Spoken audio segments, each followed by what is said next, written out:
Welcome to Vehicles Bro. Do you know how much is the cost to replace the 6.4L Powerstroke head gasket? Don't worry.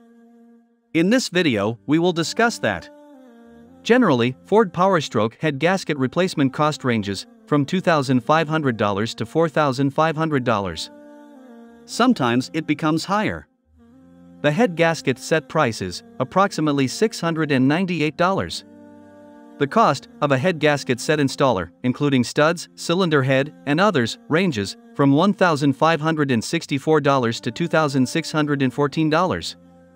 So, the price for one set becomes $2,262 to $3,312. And you have to add the labor cost to the head gasket set and installer. Technician charges $30 to $100 per hour. It depending on the work limit or damage extension. Hope you now got some idea.